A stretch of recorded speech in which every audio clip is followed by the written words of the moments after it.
Kia ora, guys. This is Chris Clancy, all the way from New Zealand. We are going to be going over the Northern Renaissance today. I hope you guys are enjoying your weekend and that you are having a good start to the school year. So let's just jump right on in here. We're going to review a bit about the Italian Renaissance and then kind of go over why the Northern Renaissance is apart and separate at the same time. But really, I want to cover how the Northern Renaissance and the Reformation kind of coincide with each other. We're going to talk about periodization today. So again, I am Chris Clancy. I was an AP Euro teacher, as well as an AP Psychology teacher. I was an AP reader for 5 years until I moved here to New Zealand. So don't forget to follow Fiveable at Think Fiveable on Twitter, Instagram, and on YouTube. Make sure that you follow us so that you can get all the latest updates and you can reach that 5 for the AP exam. So some coming streams on Tuesday, September 7th, 9 p.m. Eastern Standard Time. We've got Martin Luther and the Reformation with Stephen Kuklik. On Thursday, September 19th at 9 p.m. Eastern Standard Time. We've got English Reformation, Liam Macklin. And then on Saturday, September 21st at 8 p.m. Eastern Standard Time, you have the Counter-Reformation with myself. All of these streams are coming up this upcoming week, so make sure that you sign up and you join us. And we are going to be going through this stream right now. So we've got a review of the Italian Renaissance, just a quick overview, kind of remind you of what it was, make sure you know why this is considered a separate part of the Renaissance. Then we're going to go over the Renaissance itself. Why is it called Northern? What does that mean? Geography does play a little bit into here, so we got to go over that. And then whether the Northern Renaissance is separate or the same as the Reformation. That's something we cover in my class when I was teaching this, and so I thought it was something that we should go over here as well, because it is something to deal with what we would call periodization. While not a tested skill anymore outright, it is something that can help you immensely if you can kind of understand how history is periodized, if that's a word. Then we're going to go over the key factors of the Northern Renaissance, key thinkers in the Northern Renaissance, and then finally we'll end with differences between the Italian and Northern Renaissance. So if you have any questions, go ahead and throw them up here in the chat. I will kind of answer them as we go along. If I don't get to your question, I will try to post a little answer before I end, and make sure after this stream, you join me in the next stream for Northern Renaissance art. All right, so here we go. So Italian Renaissance, quick overview of the Italian Renaissance. It focused on those 3 values of humanism, secularism, and individualism.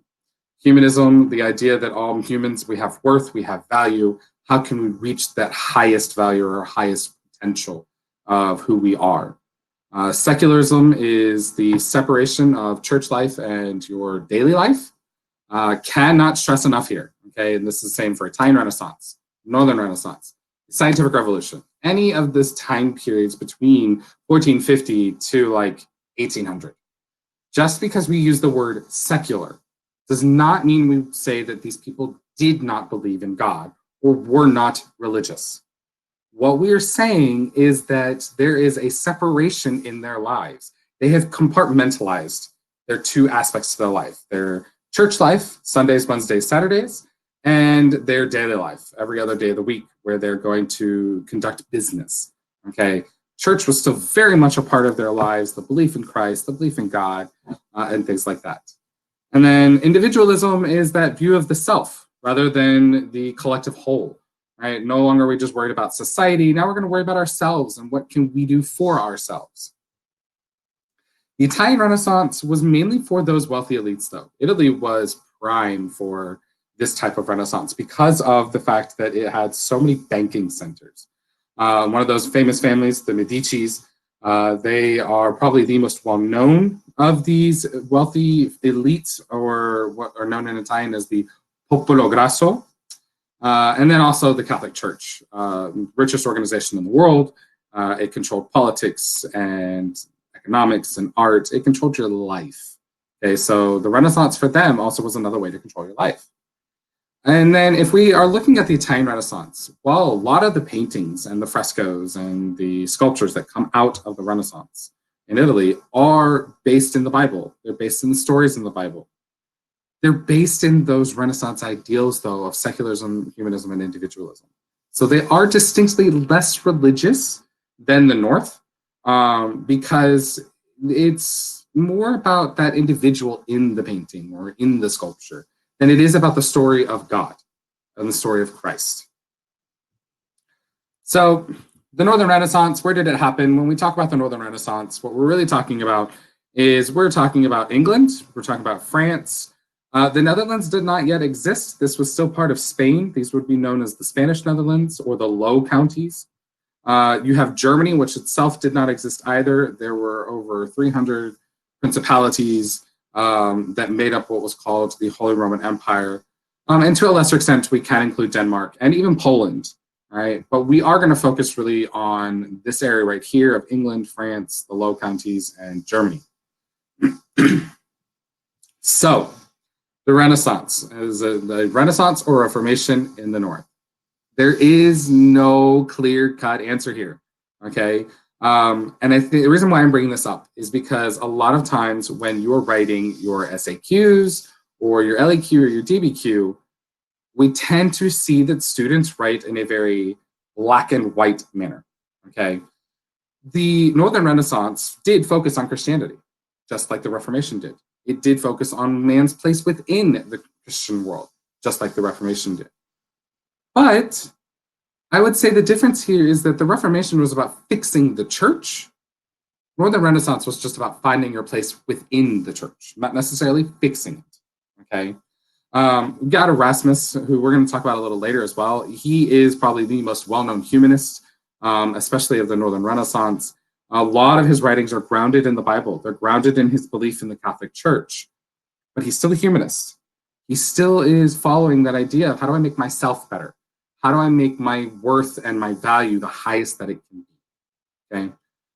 The Northern Renaissance, it's a lot about politics. This is where we see a lot about the development of the nation state come about, okay? Italy is decentralized. Germany is decentralized. But France, the Low Counties, you've got England, Denmark, they are all centralizing power within a king or a queen. And that is due to the Renaissance. So yes, there's religion, but the ideas that we see, that individuality and the city-state mentality is not there in the North.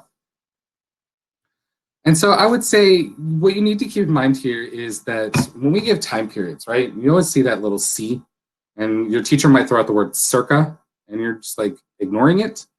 That word means about, and it's very important to understand that the Renaissance is about starting in 1450 and about ending somewhere in the 1600s. Well, in that same time frame, we've got exploration, we've got the Renaissance, we've got Reformation, we've got absolutism, constitutionalism, scientific revolution. All of these things that we call distinct time periods aren't truly distinct. They bleed into each other. The values affect the next period that we would talk about. So the Northern Renaissance, you can say that it's a separate time period from the Reformation, and that's fine. But you can also say that it is part of the Reformation, and that's also fine, because we find these ideals bleed into each other and that they affect the development, the organic development of what is going on. I think that's really important for you guys to understand. Again, periodization is not a tested written skill anymore, but it will help you in understanding how the flow of history works. If you can keep in mind that it's not linear in the sense of A to B and that's it. It's A to Z and everything in between, okay, back and forth. So key factors of the Northern Renaissance are going to be education. An increase in education, we're not just talking tenfold or 100-fold, it's exponential with the increase in education here. You have politics as a main focus of the Northern Renaissance. Writers like Thomas More, you have Erasmus, Francois, Rabelais, and others who all were writing about how to be that correct ruler, the correct leader. And then while they are humanist, their humanism is grounded in Christian theology, which is separate from the Italian Renaissance. In the Italian Renaissance, their humanism was very much in the ancient Greek world, an ancient Roman world, and that idealism of the self found in the writers like Plato and Aristotle and Socrates. The Northern Renaissance humanists had all of that access to it, but they were founding and grounding their theories in humanism in the Bible rather than in antiquity. And so that's what separates those two there.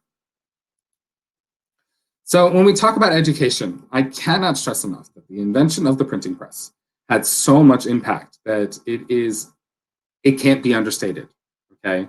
When we're talking about that invention, we mean that it didn't just spread education into a bigger pool like of more men, it spread education to almost everyone, okay? We know that universities were started and most universities didn't accept women. But we also know that more higher socioeconomic women were being taught how to read and how to do math and science and things like that because of the invention of the printing press. They could have private tutors who could bring them this information.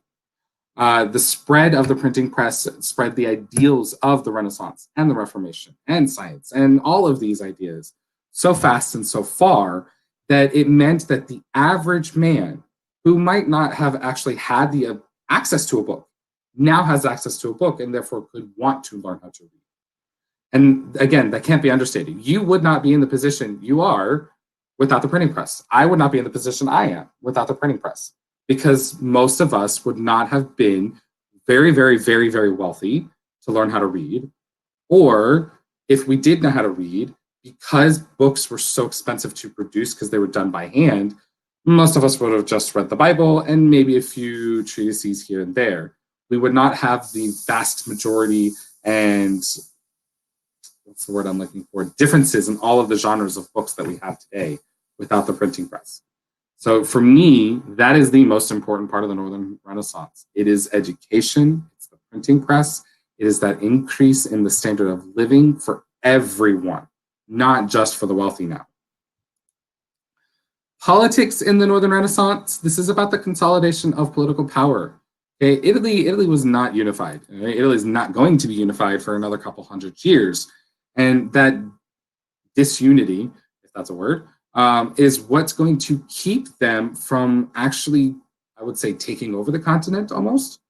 Right? I always used to tell my kids that we talk about Italy in the beginning, and it's like this bright spark. It burns really, really bright. But the brighter it burns, the faster it burns. And Italy loses its power very quickly. The same with Spain. Spain is the one who just comes to the New World and colonizes the New World first. Very bright spark. They get very, very, very rich, very, very, very fast. But again, the brighter you are, the faster you burn. They go away very quickly. France, England, Germany, they're a slow burn, which allows them to have a longer impact. And that also allows for that consolidation of power. Okay. The unification of England, Scotland, and Ireland and Wales, that gives more power to them. The unification of France under one king with one religion is going to give them more power. Even within the Holy Roman Empire, the unification that they find within the Catholic League and the Protestant League during the Reformation consolidates power. We don't see that in Italy. And that's a big problem for them, right? So keep that in mind. The Italian Renaissance gave us so many beautiful things, so many great ideas, but how much more could it have given us had the Italians been unified, right? And the last, I said earlier, Christian humanism. Again, I cannot emphasize that enough. It is Christian humanism. It's not just humanism. We know that humanism, it's that belief in self-worth, the belief that all mankind has something to offer. How do I make myself the best person? In the Northern Renaissance, we're going to ground that theory in Christianity, okay? And we're also going to use that not just to apply to ourselves. Now we want to improve society, okay? How are we going to take these ideas of, I'm improving myself. So if I'm improving myself, how does that help you? How is that going to help your family situation? How is that going to help the economics of our town? Sorry, allergies here. I was going to sneeze and now it's gone. That's going to become some sort of meme. I am sure of it. Make sure you tag me in it so at least I can make some money off of it, right?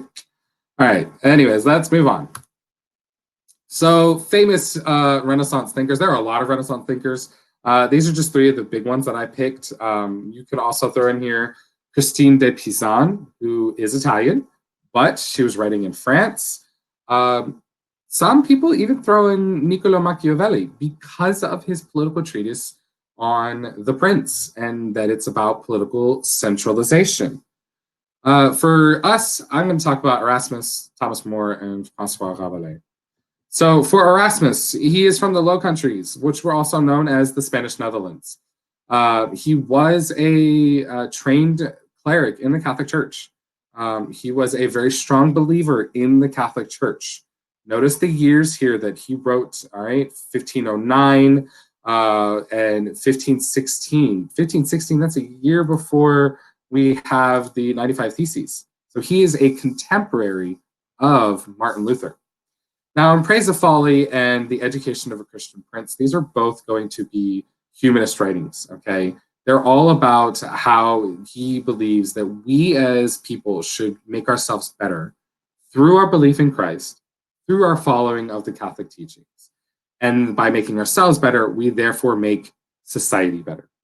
On The Education of a Christian Prince especially, it's about how a prince should rule through the ideas of humanism in the Catholic Church. Because of his writings like these two, he was given that title, Prince of the Humanists. And he, for the rest of his life after 1517, would actually write vehemently against Martin Luther. Now, here's the thing. He did believe that the church needed reforming. He believed that the church had problems. In Praise of Folly, laid out some of these problems. But he inherently still believed in the base beliefs of the Catholic Church and the power of the Pope and of the clergy. And so he did not believe that there should be a break in the church. Instead, it should be fixed. And if we fix the church, we'll make the world an even better place. You can call him maybe an idealist. Maybe he was a little naive. Regardless, his writings became a foundation of humanist thought for both Protestants and Catholics, as well as a foundation for education in universities that were popping up left and right during this time period. So we've got Thomas More, Englishman. He is at the same time as Erasmus as well as Martin Luther. This is, again, I'm going to keep reiterating here. This is what we're talking about with there's not distinct time periods. They bleed into each other, okay? His famous book, Utopia, it was written in 1516. This was the ideas of how to create the perfect society. Many people believed that if we could just follow the rules of the Bible exactly as they were written, we could reach that perfect society known as Utopia, where there's no hunger, no hate, no death, things like that. He was actually a supporter of King Henry VIII in the beginning of King Henry VIII's rule. He was the chancellor of the kingdom. But as time went on and King Henry VIII began to break away from the Catholic Church solely for political reasons, Thomas More broke from the king. And that would be his downfall as well. He would eventually lose his head, I think in 1537, 1536. Don't quote me on that. I could be wrong, but I think it's around there. Like Erasmus, Thomas More, very Catholic, very devout. Oddly enough, though, his Utopia would have gotten rid of the church if they had followed it exactly, because of the church's control on things. But, people have these dichotomous views, and they live with them. We all do. But he was very much opposed to Martin Luther and Martin Luther's teachings. So these two, you could probably say, would have been very much united in their beliefs in religion, as well as probably their political beliefs. The difference is just that with Thomas More, he was probably of a higher standing simply by the fact that he worked for King Henry VIII. And then the last we have is Francois Rabelais, who is from France. His most famous book is Gargantua and Pantagruel, written over the period of about 30 years, 35 years, give or take some. We're not exactly sure. He is a satirist, all right? Now, satire, there are a lot of opinions on satire. Personally, I think satire is amazing. It's hilarious, it cracks me up. Some people think satire has no place in a polite society, that it's crude and it's rude. And at the time of Francois Rabelais, they probably would have agreed that satire is rude and crude, that you should not do it. And notice the years that he is writing, 1532, 1564.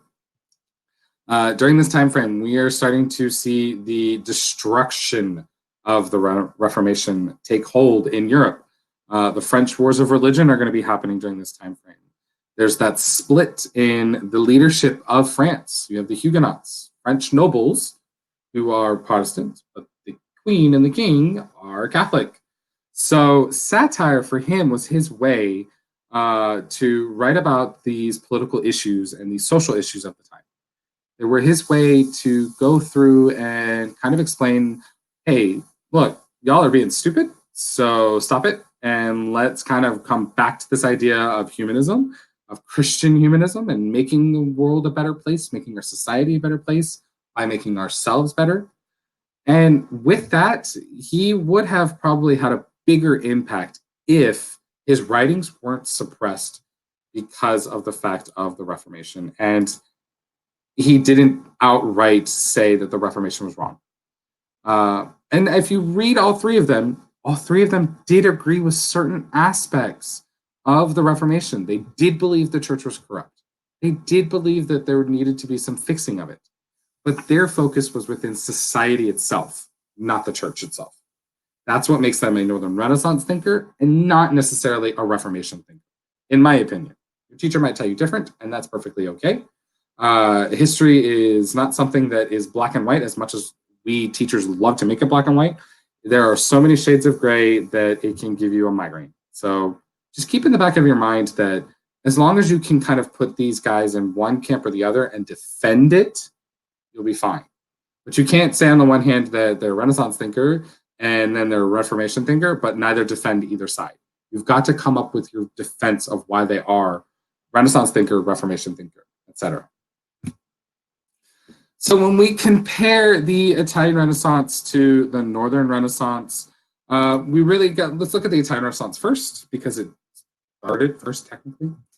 The Italian Renaissance was decentralized, okay? It started in multiple places at the same time.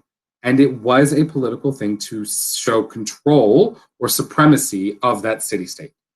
Most of us think of Florence when we think of the Italian Renaissance, because that's where a lot of the masters were. But Rome, Milan, Genoa, Venice, all of these places had Renaissance thinkers, Renaissance artists. They all were trying to show that they were the most powerful city-states on the peninsula through the Renaissance that they started there. In Italy, again, that Renaissance focused on wealthy people, the popolo grasso, okay? This was because Italy had a lot of wealth, okay? Italy had so many ports of entry coming from the east, coming from the, China and India and from the Middle East, that they were rich in goods as well as money. That's why all of these states could afford to do the Renaissance at the same time, like they did, okay? And for the social changes here in the Italian Renaissance, they're brought on by just a pure humanist idea of the ancient Greeks and the Italians, of all men have dignity and worth, and let's make sure that everyone can reach their highest potential, okay? It was very much grounded in the belief of the philosophers, Socrates and Plato, Aristotle, although Aristotle and almost every single thing he came up with is wrong. It was a beginning. It was a start towards what we would call modernity, okay? The Northern Renaissance, in comparison, though, it's very centralized, okay? Germany is that notable exception. They are not centralized. Germany won't become centralized until the 1800s, much like the Italians won't become centralized until the 1800s. But for Germany, at least, the Northern Renaissance kind of begins that process for them, bringing together the princely states that had those agreements and wanted to create these political organizations to have more power and more say in the Holy Roman Empire. The Northern Renaissance, it focused on that individual and daily life. This is what I would call the Renaissance for all, meaning that whether you were rich or poor, you could at least find something that the Renaissance applied to you, okay? And part of that has to do with the fact that the North is just poorer than Italy. Spain and Italy at the time were the richest parts of Europe because of those ports coming from China and Middle East and the New World. Okay, the only truly wealthy port in the North was in Burgundy. Okay, eventually the Netherlands would take over from Italy in banking and in the ports, and then eventually England takes over from there. But that's still a long way to come. And so that's why the Northern Renaissance is that Renaissance for all. It's why it's that average man who can benefit from it because they are getting education. Okay. Now, again, this doesn't mean everybody's getting education. Okay. But more than just the rich are getting education now. And that's why it's a education for all. Renaissance for all, excuse me. The social changes in the North, they focused on that Christian aspect of humanism. We're going to make you better, and we're going to make me better. We're going to make us all better because we are going to fix the corruption that is within our society. And if we can fix the corruption within society, we can fix the corruption within the church and within our government, and we'll live in this perfect, ideal world. Might have been, a little rose-colored view, if you ask me, but it is a place, again, to start. It's what brings us into modernity. Without that idea of making society better rather than just ourselves, we might not be where we are today. Right? We might not have gotten to the ideas of tolerance and religious pluralism and banning cruel and unusual punishment, things like that we see later on in the Enlightenment. So the Northern Renaissance, again, you've got to make your choice. You can make a decision. Is it a Reformation, or is it separate, or is it both? For me, it's both, okay? Because of the fact that it has that Christian aspect to it, that it does bleed into the Reformation. But I like to focus more on the politics of it, which is why I say that it's also separate, and how that leads to the development of the nation state. So ask me some questions. What do you guys got? There was a lot of things that we could have covered here. I wanted to talk for about 30 minutes and then open up to you guys so I can answer some questions for you. And we can go from there.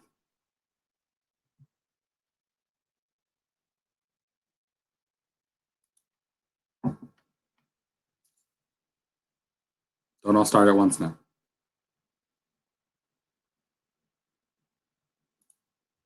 All right, we got one. There is a link to the PowerPoint. It's already on the Fiveable website. When you go into the, I'm losing English here, I'm sorry. When you go into the event, that's the word I'm looking for, you'll see that there's a link to the slides for you. So what other questions you got? I'll pose a question to you, and let's see what you guys come up here with in the chat. Can you guys tell me, what do you think? Do you think the Northern Renaissance is a separate part from the Reformation, or do you think it's part of the Reformation? I will be going over the art in the next cast in about 30 minutes. So if you can wait until then and join us over there, I will go over the art and go over some of the masters of the Northern Renaissance and kind of show you the difference between the two. So let's take a poll here. No worries, no oops, it's okay. Part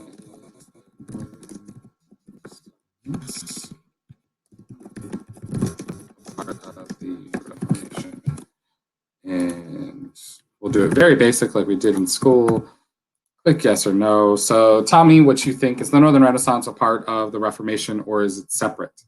I want to know what you guys think.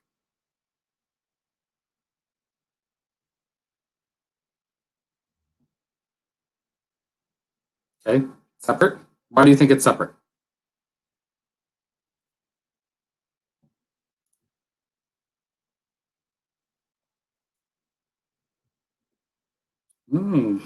Was 3-1. We're almost 50-50 here.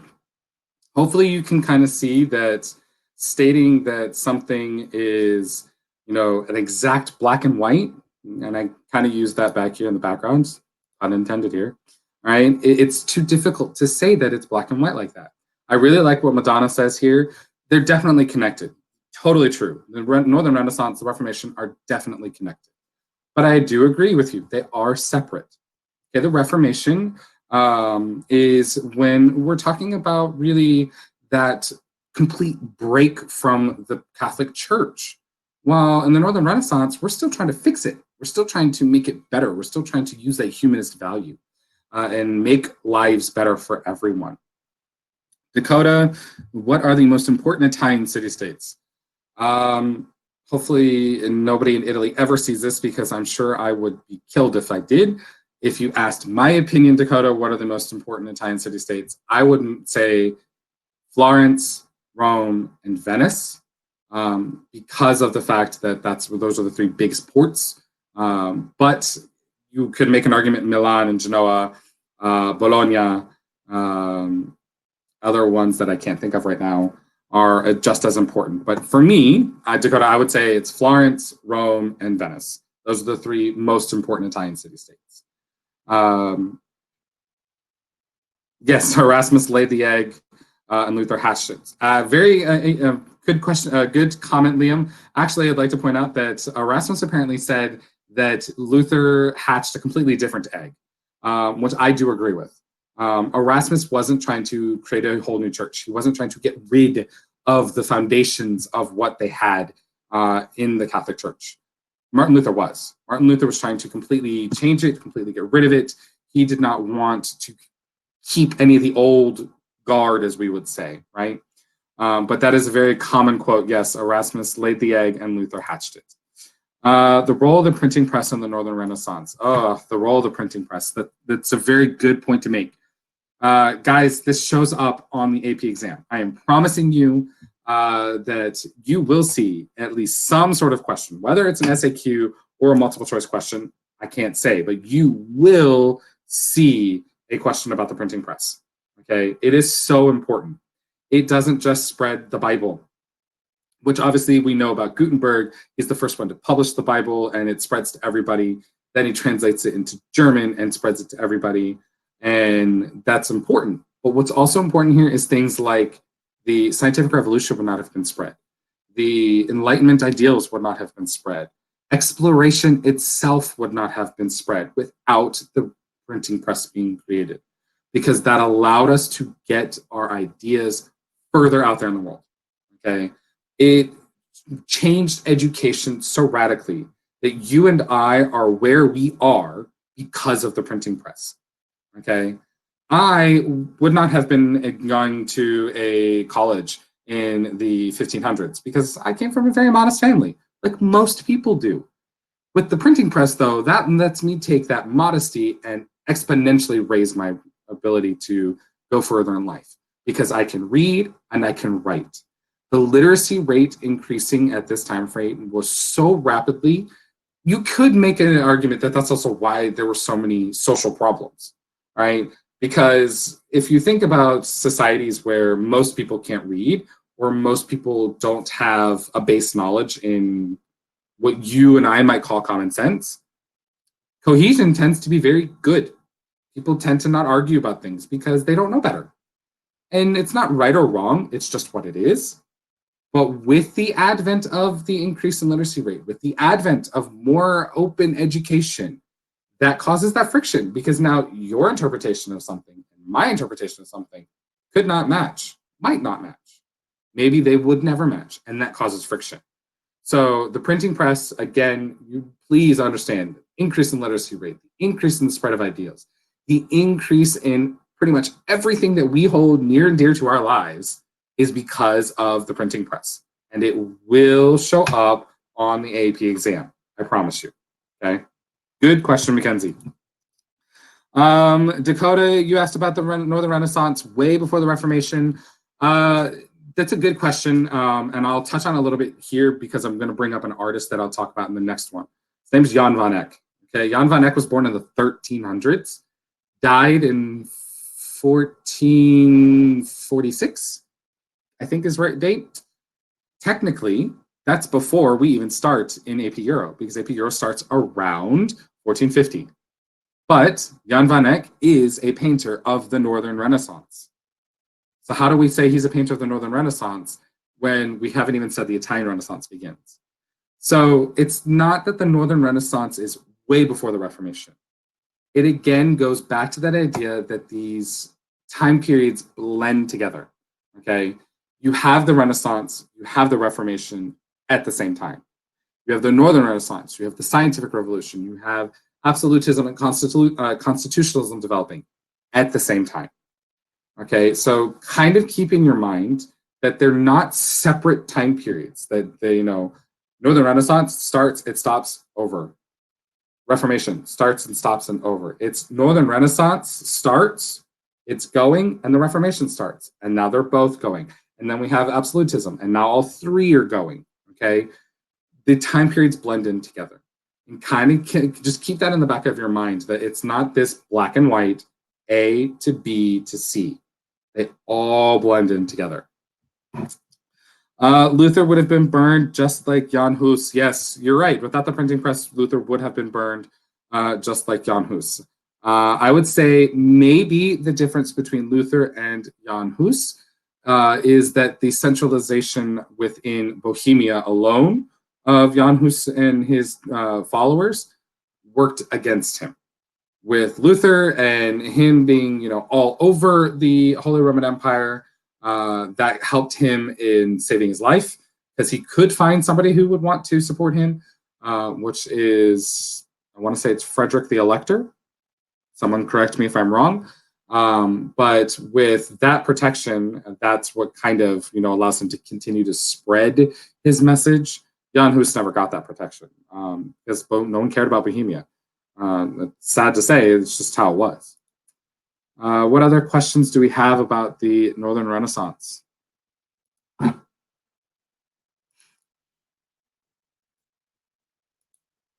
Frederick of Saxony. Is he Frederick of Saxony, Frederick the Elector, right? Or are those two different people? I'll have to look it up.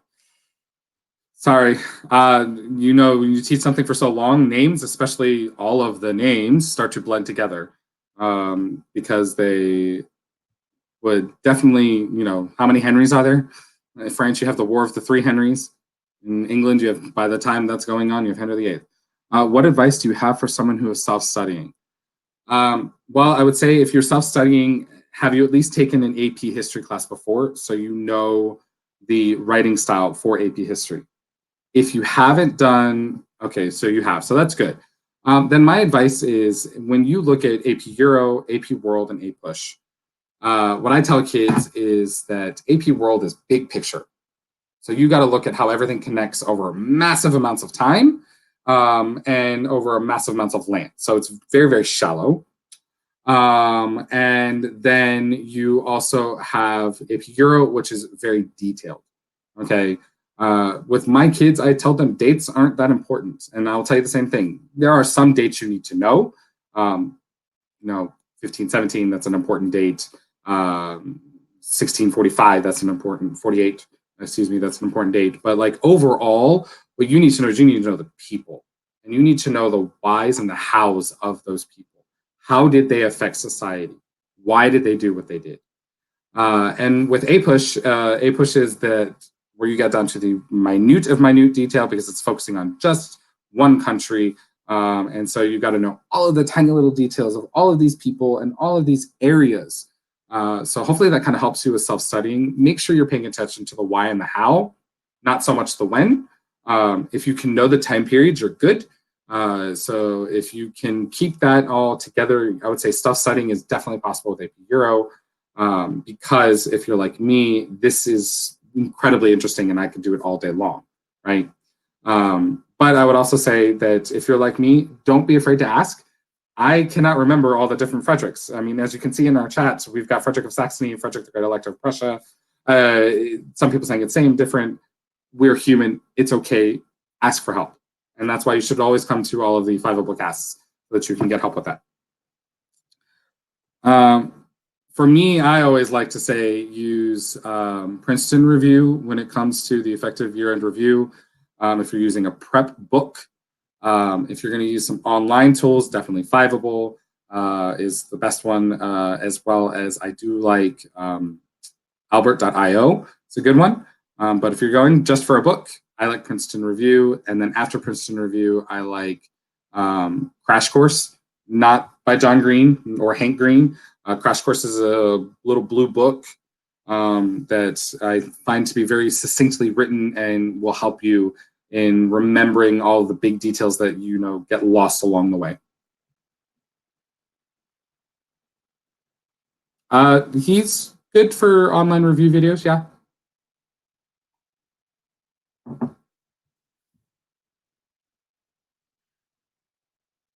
Any other questions about the Northern Renaissance?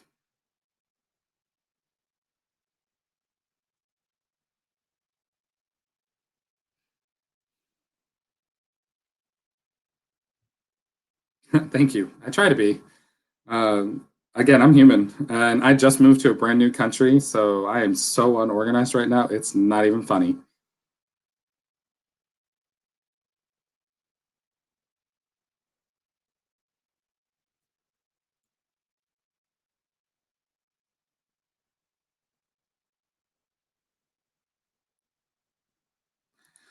Well, if you guys don't have any more questions about the Northern Renaissance, I'm going to go ahead and end this, and I'll get this uploaded to Fiveable so you can go back and rewatch it. The slides are already up there, so you should have access to that. I've checked just to make sure. I'll even show you actually how to get there. Just give me a minute. I don't know if anybody's shown you this. So let me, no, not close the video. You want to unfocus the screen? No, we don't want to unfocus the screen.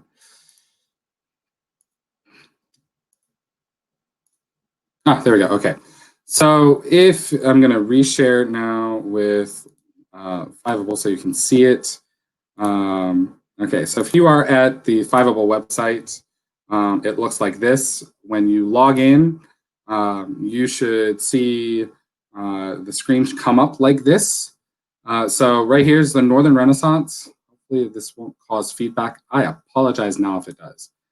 And brings it up like this. Down here, you see where it says this stream has one resource. That is where you will find the slides for this cast. So does everybody see that? All right. Okay, good. Sorry, I had to close that out quickly before we got a double loop feedback thing. So there's that there. So yeah, I'm gonna go ahead and close this one out and get prepared for the next one. It'll start at 1 o'clock. Join me there. We are going to talk about the difference between Italian and Renaissance art. I am not an artist, and I personally love Northern Renaissance art more than I like the Italian Renaissance art.